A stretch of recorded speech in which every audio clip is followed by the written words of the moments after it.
नमस्कार, मैं हूं आपके साथ दीपक झा और आप देख रहे हैं भारत रीत।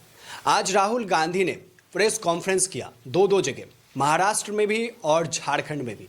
कई सवालों के जवाब दिए, लेकिन उससे पहले ही उन्होंने एक दृश्य दिखाकर, नाटक जो दिखाते हैं जैसे वैसे दिखाकर उन्होंने एक दिखाया कि देखिए कैसे देश के भीतर एक इंसान सेफ है। आप सभी जानते हैं कि हरियाणा चुनाव के बाद से ही देश में एक नारा जो सबसे ज़्यादा गूंज रहा है, जो सुर्खियों में है, जो चर्चाओं के विषय में केंद्रित है, वो है एक हैं तो सेफ हैं, बटेंगे तो कटेंगे।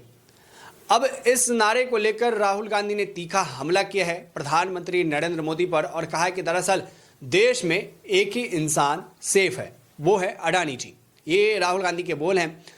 तिजोरी लेकर आ गए प्रेस कॉन्फ्रेंस में। दरअसल अंग्रेजी में तिजोरी को सेफ कहा जाता है। ऐसे में राहुल गांधी ने ये दिखाया कि देखिए दरअसल इस तिजोरी में एक ही इंसान सेफ है और दरअसल प्रधानमंत्री यही चीज़ कहना चाहते हैं कि एक हैं तो सेफ हैं और एक ही सेफ है इस देश में। धारावी का जिक्र किया है राहुल गांधी ने, कहा 1.5 लाख करोड़ की प्रॉपर्टी को अडानी को देना चाहती हैं, इसीलिए ऐसा किया जा रहा है और इसीलिए महाराष्ट्र में भी सरकार को तोड़ा गया।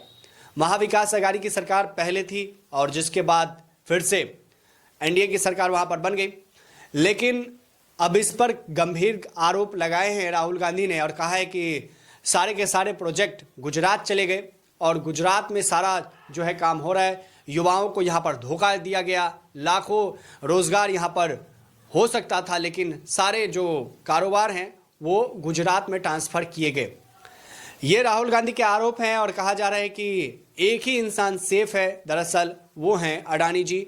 और राहुल गांधी लगातार तीखे हमले प्रधानमंत्री नरेंद्र मोदी पर कर रहे हैं और कह रहे हैं कि इस मुद्दे को वो किसी भी हाल में जाने नहीं देंगे और धारावी को जो रीडेवलपमेंट प्रोजेक्ट है उसको ऐसे ही अडानी के हाथ में नहीं जाने देंगे। इसके लिए वो संघर्ष करने को तैयार हैं। आप क्या मानते हैं कि क्या सच में राहुल गांधी की बात में सच्चाई है और क्या सच में देश में कोई एक सेफ है तो वो अडानी जी हैं? तो आपका